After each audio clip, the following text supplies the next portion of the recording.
Hello everyone, welcome to Gurmantra Academy. I hope you all are doing good, you all are fit and fine.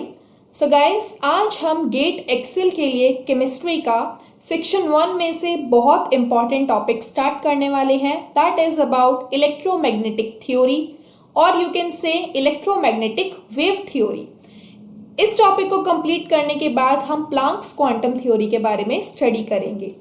सबसे पहले according to your syllabus section 1 है हमारा atomic structure as well as periodicity. Atomic structure के अंदर हम लोग सबसे पहला टॉपिक जो स्टडी करने वाले हैं that is electromagnetic wave theory और रेडिएंट थ्योरी.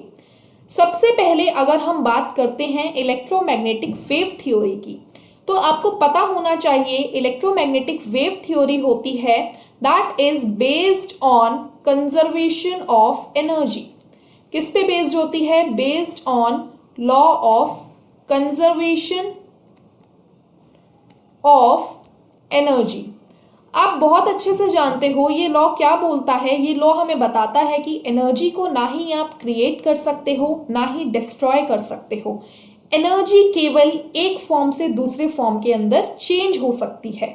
तो इस थ्योरी के according the energy transmitted from one body to another in the form of waves.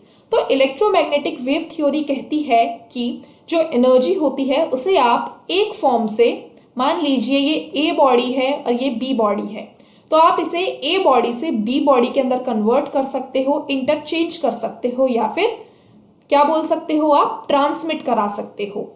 Okay, and these waves travel in the same speed as of 3 × 10⁸ metre per second. और ये जो waves होती हैं इनकी speed light की speed के बिल्कुल बराबर होती है, that is 3 × 10⁸ metre per second.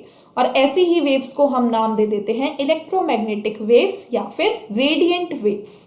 इसके अलावा एक इंपॉर्टेंट बात आती है कि ये जो वेव्स होती हैं, EMW वेव्स जो होती हैं, इनको किसी भी मटेरियल मीडियम की रिक्वायरमेंट नहीं होती ट्रेवल करने के लिए. जैसे कि आपको पता है लाइट को भी ट्रैवल करने के लिए किसी मीडियम की रिक्वायरमेंट नहीं होती, उसी तरीके से इलेक्ट्रोमैग्नेटिक वेव्स को भी ट्रैवल करने के लिए किसी मटेरियल मीडियम की रिक्वायरमेंट नहीं होती. एग्जाम्पल्स की अगर आप बात करते हो तो एग्जाम्पल्स में आपके पास आ जाते हैं radio waves, microwaves, infrared waves as well as visible raise.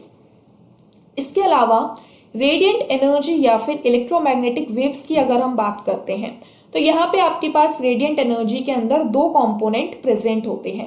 एक मैग्नेटिक फील्ड का कंपोनेंट एज वेल एज एक इलेक्ट्रिक फील्ड का कंपोनेंट. और इम्पॉर्टेंट बात क्या है यहाँ पे कि इलेक्ट्रिक फील्ड और मैग्नेटिक फील्ड जो होती हैं वो एक दूसरे के राइट एंगल पे लाई करती हैं, या फिर आप बोल सकते हो ट्रैवल करती हैं. ओके, तो डायग्राम के अंदर यहाँ पे आपको स्क्रीन में यही चीज शो कर रखी है कि इलेक्ट्रोमैग्नेटिक वेव्स जो होती हैं उनके पास दो कंपोनेंट होते हैं. एक होता है मैग्नेटिक फील्ड का कंपोनेंट और दूसरा होता है इलेक्ट्रिक फील्ड का कंपोनेंट. ठीक है, इन दोनों के बीच में जो एंगल होता है दैट इज 90 डिग्री. 90 डिग्री का एंगल होता है, एक दूसरे के परपेंडिकुलर होते हैं ये दोनों कंपोनेंट. ओके, अब हमने बात करी कि ये जो इलेक्ट्रोमैग्नेटिक वेव्स होती हैं, ये जो थ्योरी है ये वेव्स की फॉर्म में ट्रैवल करती है एनर्जी. तो अब अगर वेव्स की हम बात कर रहे हैं तो वेव को शो करने के लिए हम एक डायग्राम की हेल्प लेते हैं. आपको पता है कोई भी वेव अगर ट्रैवल करेगी तो वो कुछ इस तरीके से आपको शो होता है कि वेव का डायग्राम जो होता है वो इस तरीके से आपको शो किया जाता है. मान लीजिए वेव इस पॉइंट ए से स्टार्ट हुई, वो ए से ट्रैवल करते हुए बी पे पहुंची, देन वो वापस सी पे आई, उसके बाद वो लोअर मोस्ट पॉइंट पे गई डी पे, फिर वो ई पॉइंट पे आती है. ऐसे करते करते वेव ट्रैवल करती है. अब इंपॉर्टेंट बात क्या है कि वेव डायग्राम जो होता है उसके अंदर बहुत सारे इंपॉर्टेंट वर्ड्स आते हैं, बहुत सारे इंपॉर्टेंट टर्म्स आते हैं. अभी के लिए आपको इस वेव डायग्राम में क्या याद रखना है कि जो टॉप मोस्ट पॉइंट होता है किसी भी वेव का उसे आप नाम देते हो क्रस्ट, एज वेल एज कोई भी लोअर मोस्ट पॉइंट होता है किसी वेव का तो आप उसे नाम देते हो ट्रू. ओके, दो कॉन्जिक्यूटिव क्रस्ट का मतलब क्या है? एक ये वाला पॉइंट एज वेल एज इसके बिल्कुल साइड वाला पॉइंट, टॉप मोस्ट पॉइंट. इन दोनों के बीच का जो डिस्टेंस होता है, टू कॉन्जिक्यूटिव क्रस्ट के बीच का डिस्टेंस या फिर टू कॉन्जिक्यूटिव ट्रू के बीच का डिस्टेंस, इसे आप नाम दे देते हो वेवलेंथ, जिसे आप लैम्डा से शो करते हो। Okay okay, the uppermost point of the wave is called crust and the lowermost point is called true. Many terms are related to the waves which are as follows. बहुत सारी terms है wave से related, wave diagram से, जैसे कि wavelength, frequency, time period, velocity, wave number etcetera. तो इन्हीं सभी टर्म्स को हम लोग एक एक करके यहाँ पे पढ़ने वाले हैं। सबसे पहले हमारे पास है वेवलेंथ। वेवलेंथ आप देख ही चुके हो कि it is defined as the distance between two nearest crest and trough. आप क्या बोल सकते हो कि ये डिस्टेंस होती है दो नियरेस्ट क्रस्ट या दो नियरेस्ट ट्रू के बीच की। आपने देखा अभी अभी हमने एक रेफरेंस पॉइंट लिया, एक रेफरेंस लाइन ली, यहां से हमारी वेव स्टार्ट होती है। तो जो दो नियरेस्ट क्रस्ट होंगे या दो एडजेसेंट क्रस्ट होंगे, इनके बीच में वेवलेंथ, ये वाला जो लेंथ होगी इसे आप नाम दे देते हो वेवलेंथ। ये जो डिस्टेंस होगी दो कॉन्जिक्यूटिव क्रस्ट या दो कॉन्जिक्यूटिव ट्रू के बीच में, उसे आप बोलते हो लैम्डा। वेवलेंथ को शो कैसे करते हो? एक सिंबल होता है जिसे आप बोलते हो लैम्डा। ओके, सिंपली अगर आप लैम्डा की यूनिट्स की बात करते हो तो जो डिस्टेंस की यूनिट्स होती हैं वही लैम्डा की यूनिट्स होती हैं। मतलब डिस्टेंस को, जैसे आप जानते हो, डिस्टेंस को आप मीटर में मेजर कर सकते हो, नैनोमीटर के अंदर मेजर कर सकते हो, सेंटीमीटर में मेजर कर सकते हो। इसी तरीके से वेवलेंथ की भी unit metre, nanometre, centimetre, picometre etcetera में होगी। इंपॉर्टेंट क्या याद रखना है, बहुत सारे न्यूमेरिकल प्रॉब्लम्स के अंदर आपको इस तरीके से कुछ गिवन होगा 6000 नैनोमीटर या फिर 500 नैनोमीटर, तो आपको इस नैनोमीटर को मीटर के अंदर कन्वर्ट करना होगा। तो इंपॉर्टेंट बात क्या आएगी कि नैनोमीटर को कैसे चेंज करते हैं। ओके, इसके अलावा आपके पास काफी सारे क्वेश्चंस के अंदर एंगस्ट्रॉम गिवन होगा। ओके, वो आप आगे सीखते चलेंगे। नेक्स्ट अगर हम बात करते हैं अबाउट फ्रीक्वेंसी, कि फ्रीक्वेंसी क्या होता है। It is defined as the number of waves which pass through a point in 1 second. कि फ्रीक्वेंसी को आप क्या बोलते हो कि कितनी नंबर ऑफ वेव्स पास कर रही हैं 1 सेकेंड के अंदर। एक पॉइंट पे कितनी नंबर ऑफ वेव्स ट्रैवल कर रही हैं 1 सेकेंड के अंदर, उसे आप नाम दे देते हो फ्रीक्वेंसी। फ्रीक्वेंसी को मेजर करने के लिए आपके पास यूनिट है, दैट इज हर्ट्ज। ओके, अब एक इंपॉर्टेंट चीज है, एक इंपॉर्टेंट फॉर्मूला है जो कि फ्रीक्वेंसी और वेवलेंथ को रिलेट करता है। तो वो फॉर्मूला क्या है, nu is equals to C by lambda. बहुत इंपॉर्टेंट फॉर्मूला है, ये आपको याद रखना है। न्यू क्या है, फ्रीक्वेंसी को आप किससे शो करते हो? फ्रीक्वेंसी को आप एक सिंबल से शो करते हो जिसे आप बोलते हो न्यू। ठीक है, nu is equals to C by lambda. अब अगर हम बात करते हैं टाइम पीरियड की, तो टाइम पीरियड क्या है, time taken by a wave to pass through one point. कि एक वेव कितना टाइम ले रही है एक पॉइंट को पास करने के लिए, उसे आप नाम देते हो टाइम पीरियड। देन आपके पास आ जाता है वेलोसिटी। वेलोसिटी को आप c से डिनोट करते हो। It is defined as the distance covered by a wave in 1 second. कि वेलोसिटी क्या है, वेलोसिटी सिंपली आप बोल सकते हो स्पीड, कि कितनी डिस्टेंस कवर्ड करी है वेव ने 1 सेकेंड के अंदर, तो उसे आप नाम देते हो velocity. Frequency is inversely proportional to the wavelength. अभी अभी आपको एक फॉर्मूला बताया गया है यहाँ पे कि nu is equals to C by lambda.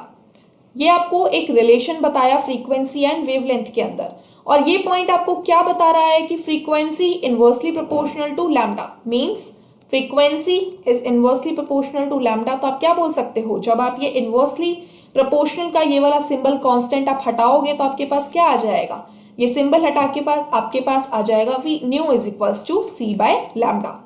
Okay, तो ये फॉर्मूला आपको पता चल गया कि कहां से हमने डिराइव किया। नेक्स्ट हमारे पास है वेव नंबर। अब वेव नंबर क्या होता है, देखो वेव नंबर सिंपली कुछ नहीं होता। वेव नंबर को सबसे पहले आप डिनोट करते हो न्यू बार से। न्यू बार से आप वेव नंबर को डिनोट करोगे and wave number is reciprocal of wavelength. ये भी बहुत इंपॉर्टेंट फॉर्मूला है। It is reciprocal of wavelength, that is number of waves present in 1 second. कि 1 सेकेंड के अंदर कितनी वेव्स प्रेजेंट है उसे आप नाम दे देते हो वेव नंबर। और इसका फॉर्मूला आपको याद रखना है, nu bar is equals to 1/λ। Next हमारे पास टर्म है amplitude. The amplitude of a wave is defined as the height of crest और डेप्थ ऑफ ट्रू। एम्पलीट्यूड का मतलब क्या है कि मान लो ये एक वेव है, तो ये वेव कितना लॉन्ग है, कितने ऊपर जा रही है, कितनी हाइट कवर कर रही है, या कितनी डेप्थ के अंदर जा रही है, उसे आप नाम देते हो एम्पलीट्यूड। मतलब ये जो हाइट है क्रस्ट की, इसे आप नाम दे सकते हो एम्पलीट्यूड, एज वेल एज ये जो ट्रू की हाइट है, ये जो डेप्थ आपको गिवन है ट्रू की, इसे आप नाम दे सकते हो एम्पलीट्यूड। ओके, तो ये कुछ टर्म्स थी रिलेटेड टू वेव डायग्राम। अब अगर हम बात करते हैं अबाउट इलेक्ट्रोमैग्नेटिक स्पेक्ट्रम, देखो ये पॉइंट भी काफी ज्यादा इंपॉर्टेंट है इलेक्ट्रोमैग्नेटिक स्पेक्ट्रम के अंदर। इसके अंदर क्या होगा, आपसे क्वेश्चन पूछने की टेंडेंसी कहां से रहती है कि वेवलेंथ का इंक्रीजिंग ऑर्डर बताओ। बहुत सारी आपको रेज दे दी जाएंगी, बहुत सारी लाइट्स आपको गिवन होंगी, एंड आपसे पूछा जाएगा कि इनमें से किसकी वेवलेंथ ज्यादा है या फिर किसकी फ्रीक्वेंसी ज्यादा है। Okay, the different type of electromagnetic radiations differs only in the wavelength. क्या होता है कि जो इलेक्ट्रोमैग्नेटिक रेडिएशंस होती हैं वो काफी सारे टाइप्स की होती हैं, जैसे कि कॉस्मिक रेज हो गई, गामा रेज हो गई, एक्स रेज हो गई, यूवी रेज हो गई, तो ये सभी की सभी प्रेजेंट होती हैं। अब क्वेश्चन कहां से पूछा जाता है कि इनको इनके इंक्रीमेंट ऑफ वेवलेंथ के अकॉर्डिंग अरेंज कर दो। तो आपको ये वाली जो सीरीज है ये आपको याद रखनी है, cosmic rays, gamma rays, X rays, UV rays, visible rays, infrared rays as well as microwaves. ठीक है, तो ये बहुत इंपॉर्टेंट है एग्जाम के पॉइंट ऑफ व्यू से, यहां से क्वेश्चन डेफिनेटली बन सकता है। तो यहाँ पे आपको डायग्रामेटिकली शो किया गया है microwaves, infrawaves, visible, UV rays, X rays, gamma rays etcetera. अब हमारे पास एक प्रैक्टिस क्वेश्चन आ जाता है। प्रैक्टिस क्वेश्चन क्या बोल रहा है, देखो, calculate the wave number and frequency of radiation have wavelength of 5800 angstrom. आपको वेवलेंथ और फ्रीक्वेंसी कैलकुलेट करनी है। क्या क्या, वेव नंबर, सबसे पहले आपको कैलकुलेट करना है वेव नंबर, दैट मीन्स आपको न्यू बार कैलकुलेट करना है। उसके बाद सेकेंड नंबर पे आपको कैलकुलेट करना है न्यू, और आपको गिवन क्या है, आपको गिवन है wave length, that is 5800 angstrom. Okay, तो सबसे पहले आपको सिंपली फॉर्मूला पता होना चाहिए। वेव नंबर कैलकुलेट करने के लिए क्या फॉर्मूला था, आपको पता है। वेव नंबर कैलकुलेट करने के लिए फॉर्मूला था nu bar is equals to 1/λ। ये देखो, nu bar is equals to 1/λ। लेकिन सबसे पहली बात आपको क्या पता होनी चाहिए, आपको वेवलेंथ जो है that is given in the terms of angstrom. तो एंगस्ट्रॉम को सबसे पहले आपको मीटर के अंदर कन्वर्ट करना है, and 1 angstrom is equals to 10⁻⁻10 metre. ये चीज आपको याद रखनी है, बहुत सारे क्वेश्चंस के अंदर आपको देखने को मिलेगा और आपको वहां पे चेंज करना होगा। तो वेव नंबर निकालने के लिए nu bar is equals to 1 wavelength, wavelength जितनी आपको गिवन थी 5800, तो आपने सिंपली 5800 इंटू 10⁻⁻10 मीटर किया, इसको सॉल्व किया तो आपके पास आंसर आता है 1.72 इंटू 10⁻6 मीटर इनवर्स। सेकेंड आपको गिवन है फ्रीक्वेंसी कैलकुलेट करनी है। न्यू कैलकुलेट करने के लिए आपके पास फॉर्मूला है nu is inversely proportional to wave length, और जब आप ये कांस्टेंट लगाओगे यहाँ पे तो nu is equals to c/λ।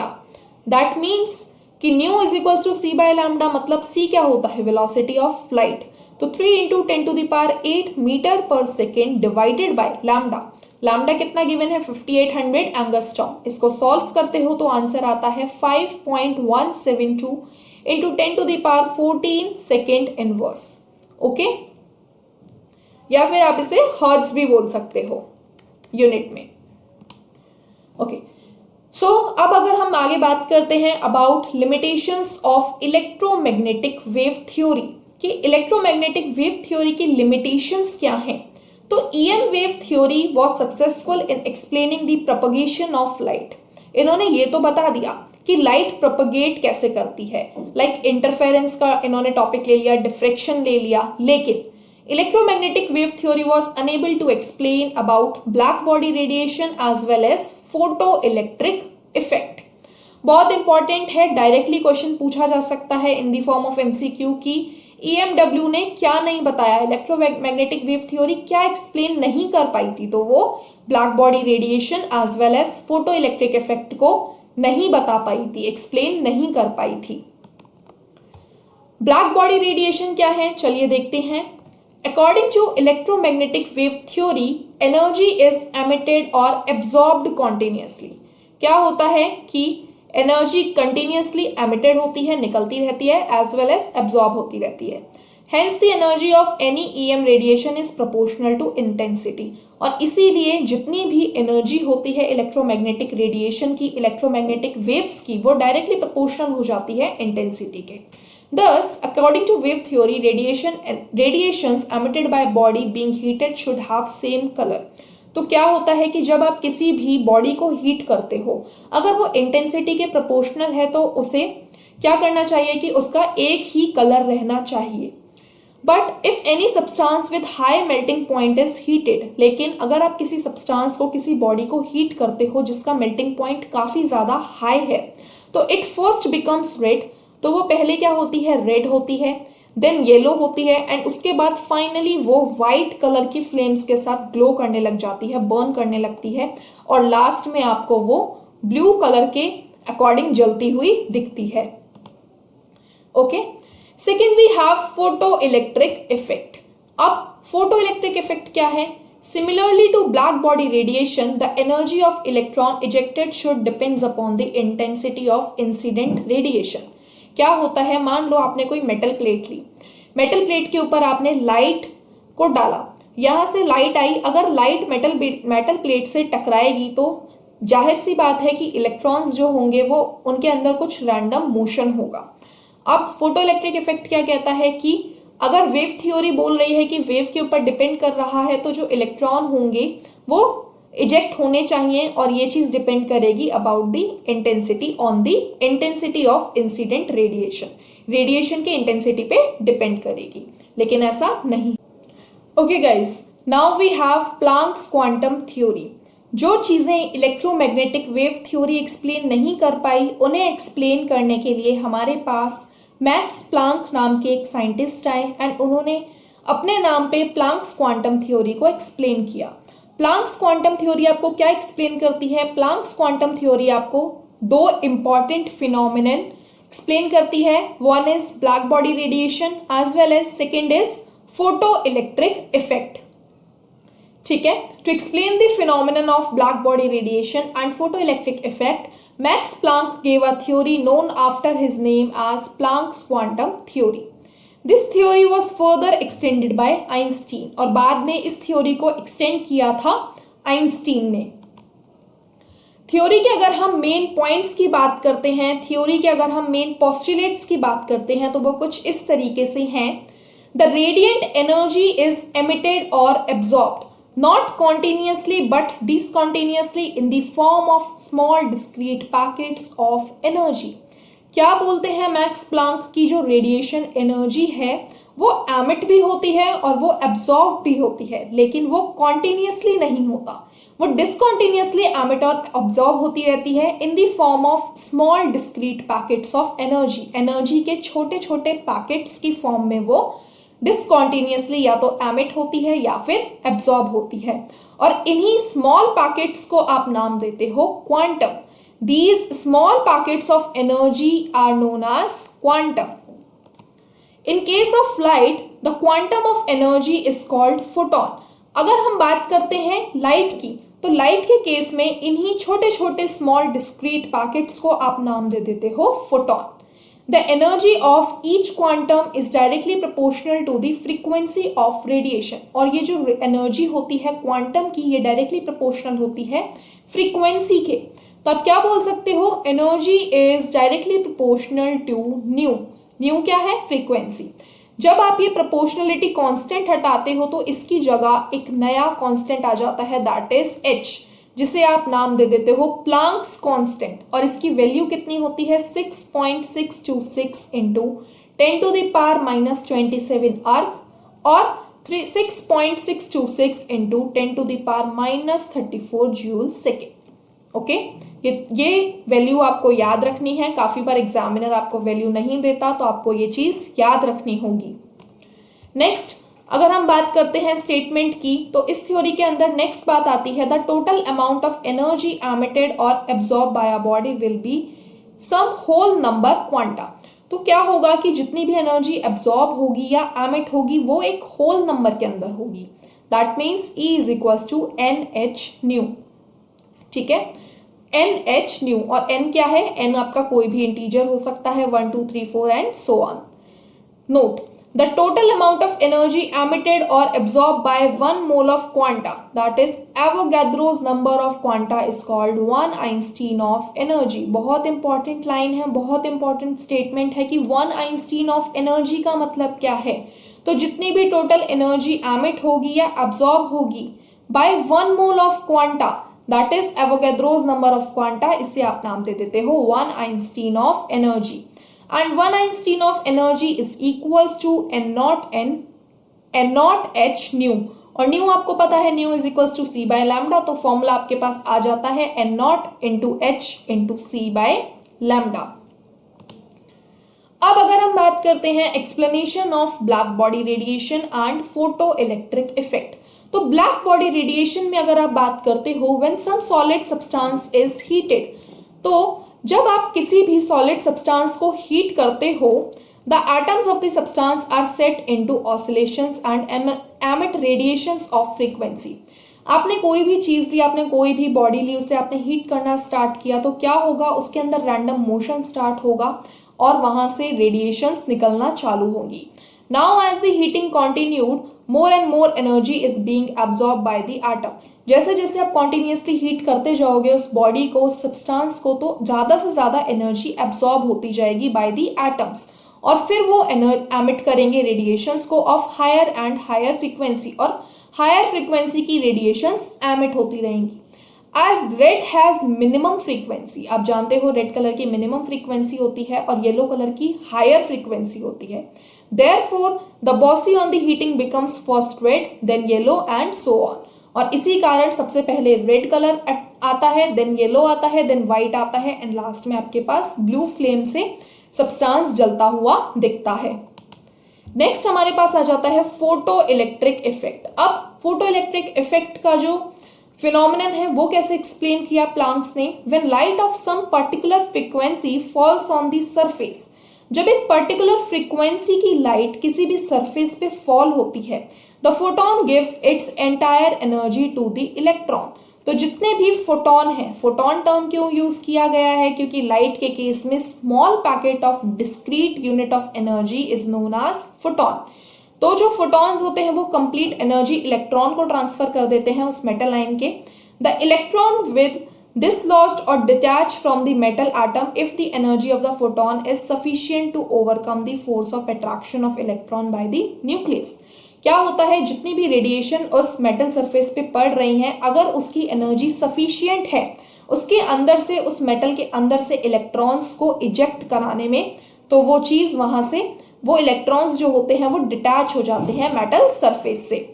That is why photoelectrons are ejected only when an incident light has certain minimum frequency। और इसी वजह से केवल और केवल फोटो इलेक्ट्रॉन्स तभी इजेक्ट हो पाते हैं जब इंसिडेंट लाइट या इंसिडेंट रेडिएशन के पास कुछ अमाउंट की मिनिमम फ्रीक्वेंसी हो, और उस मिनिमम फ्रीक्वेंसी को हम नाम देते हैं थ्रेशोल्ड फ्रीक्वेंसी। तो बेसिकली आप क्या कंक्लूड कर सकते हो, आपके पास एक मेटल सरफेस है, मान लीजिए आपके पास ये एक मेटल सरफेस है, इस मेटल सरफेस से अगर आपको इलेक्ट्रॉन्स को इजेक्ट कराना है तो आपको कुछ अमाउंट की रेडिएशन यहाँ पे देनी होगी। ये लेट्स से यहाँ पे एक लाइट आ रही है रेडिएशन की, तो अगर इसके पास मिनिमम फ्रीक्वेंसी है जो कि इलेक्ट्रॉन को इजेक्ट करा सकती है इस मेटल सरफेस से, तो ही वो इलेक्ट्रॉन इजेक्ट हो पाएंगे उस मिनिमम फ्रीक्वेंसी के द्वारा, और उस मिनिमम फ्रीक्वेंसी को आप नाम देते हो थ्रेशोल्ड फ्रीक्वेंसी।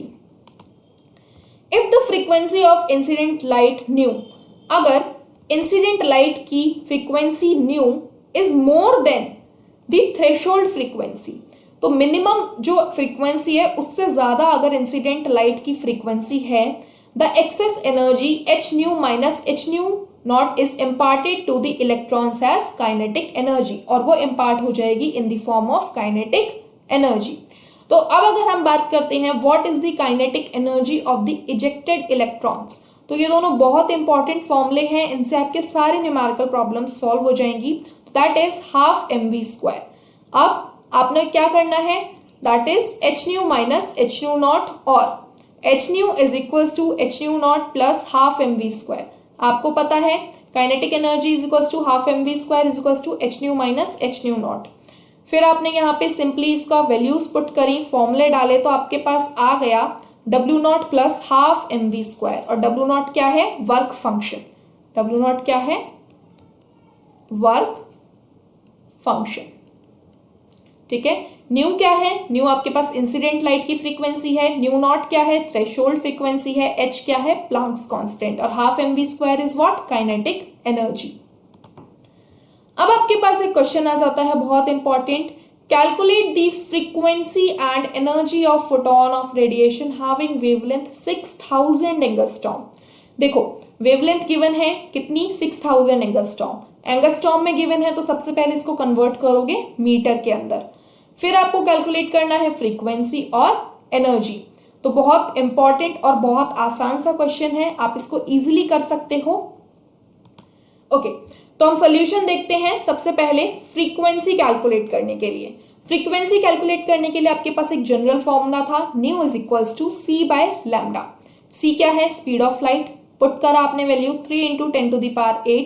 फिर लैम्डा आपको कितना गिवन था, 6000 एंगस्ट्रॉम, एंगस्ट्रॉम को चेंज किया, फिर आपने जब इसको सॉल्व किया तो आपके पास आंसर आ जाता है 5 × 10⁻14 सेकेंड इनवर्स। ये आपका आंसर आ जाता है अबाउट फ्रीक्वेंसी। फिर सेकेंड पार्ट में आपसे पूछा गया है एनर्जी ऑफ फोटोन।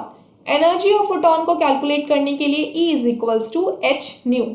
h क्या है, प्लैंक्स कांस्टेंट की वैल्यू, दैट इज 6.6 × 10⁻34। फ्रीक्वेंसी आप यहां से कैलकुलेट कर चुके हो, फ्रीक्वेंसी की वैल्यू डाली 5 × 10⁻14, सॉल्व किया, आंसर आ गया 3.31 × 10⁻19 जूल। ओके, तो ये बात हो गई यहाँ पे आपके सोल्यूशन की। So this was all about today's lecture guys. एक बार हम लोग क्विक रिकॉल करते हैं हमने आज के लेक्चर में क्या क्या देखा। तो सबसे पहले आपने यहां से स्टार्ट किया इलेक्ट्रोमैग्नेटिक वेव थ्योरी को, स्टार्ट किया आपने रेडिएंट थ्योरी को स्टार्ट किया।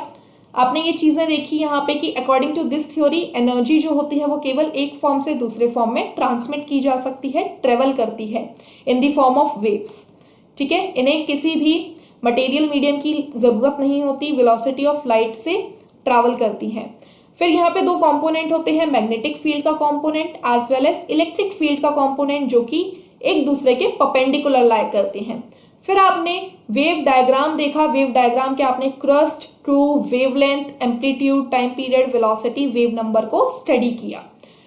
ओके, फिर आपने देखी चीजें इलेक्ट्रोमैग्नेटिक स्पेक्ट्रम। इलेक्ट्रोमैग्नेटिक स्पेक्ट्रम के अंदर आपने cosmic rays, gamma rays, X rays, UV rays, इन सब के बारे में स्टडी किया कि इनका वेवलेंथ का ऑर्डर क्या है। उसके बाद आपने वेव नंबर और फ्रीक्वेंसी के ऊपर एक क्वेश्चन किया। देन आपके पास आया limitations of electromagnetic waves theory की लिमिटेशंस क्या थी। लिमिटेशंस थी यहाँ पे ब्लैक बॉडी रेडिएशन और फोटो इलेक्ट्रिक इफेक्ट। इन दोनों इफेक्ट्स को समझाने के लिए आपके पास एक नई थ्योरी आई जिससे आपने नाम दिया प्लैंक्स क्वांटम थ्योरी। और प्लैंक्स क्वांटम थ्योरी किसने दी थी, मैक्स प्लैंक ने। इन्होंने अपने कुछ पोस्टुलेट्स दिए, उनके बेसिस पे आपके पास 2-3 फॉर्मूले आए, जिनके बेसिस पे सबसे इंपॉर्टेंट फॉर्मूला क्या था, kinetic energy of ejected electrons as well as आपने वर्क फंक्शन का फॉर्मूला देखा। ओके, फिर आपने एक क्वेश्चन किया जो कि काफी आसान था, एंड इसी टाइप के क्वेश्चंस आपके एग्जाम के अंदर पूछे जाते हैं। So this was all about today's lecture. I hope lecture आपको पसंद आया होगा। अगर आपको लगता है कि लेक्चर बेनिफिशियल है तो आप प्लीज अपने फ्रेंड्स के बीच में इस लेक्चर को शेयर कीजिए। Thank you very much.